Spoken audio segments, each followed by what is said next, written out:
అసలు ఎక్కడ ఇలా ఉండదండి. ఇక్కడ ఒక వేములవాడ టెంపుల్‌లో మాత్రం ఇలా ఉంటది. ఒక పక్కనైతే శివయ్య టెంపుల్ ఉంటే, ఒక పక్కనైతే అల్లా దేవుడు ఉంటాడనమాట. నాకు ఇష్టమైన ఇద్దరు దేవుళ్ళు ఒకే దగ్గర ఉండడం అయితే నాకు మస్తు హ్యాపీగా అనిపిస్తది. ఎప్పుడు వెళ్ళినా మంచి ఇద్దరు దేవుళ్ళని దర్శనం చేసుకురావచ్చు అనిపిస్తది. నాకైతే అన్ని దేవుళ్ళ కన్నా ఫస్ట్ ఇష్టమైన దేవుడు అయితే అల్లా అనమాట. అదేంటక్క హిందూస్ అయి ఉండి ముస్లిం దేవుడిని నమ్ముకుంటున్నారు అనుకుంటున్నారా? మాకైతే అల్లా దేవుడికి చేసేది ఉందన్నమాట.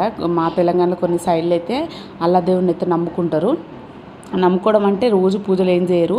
అన్నారం అని ఒక టెంపుల్ ఉంటుంది, అక్కడికైతే వెళ్తారనమాట. మాకు చిన్నప్పుడు ఎంటికలు అక్కడే తీసినారు. ఇంకా నాకు చిన్నప్పుడు ఊహ తెలిసినప్పటి నుండి ఇప్పటివరకు నాకు చాలా ఇష్టమైన దేవుడు ఎవరంటే అల్లా దేవుడే. నెక్స్ట్ అయితే శివయ్య.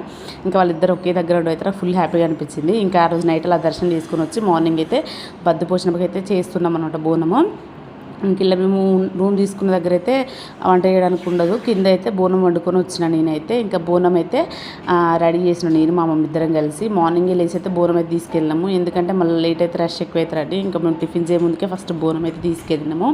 ఇంకెప్పుడైనా బోనం ఎత్తుకునే బాధ్యత మా అత్తమ్మది. కాకపోతే వాళ్ళు ఈసారి రాలేదు కాబట్టి నేనైతే ఎత్తుకున్నా.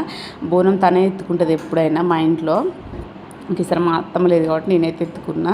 ఇంకా బోరం తీసుకొని అయితే బద్దపోషమ్మ దగ్గరికి వెళ్ళి అయితే దర్శనం చేసుకొని అయితే వచ్చినాము. అప్పటికి అనుకుంటూనే ఉన్నాం చాలామంది ఉంటారని. అలానే చాలామంది ఉన్నారనమాట. మా అలాగనే అందరూ ఆలోచించున్నారు చాలామంది ఉంటారని పొద్దున్నే వచ్చిళ్ళు. ఇంకా బోనం అయితే అమ్మవారికి చెల్లించి వచ్చేసి ఇంటికైతే కాసేపు వచ్చి రెస్ట్ తీసుకున్నాం. Videos subscribe.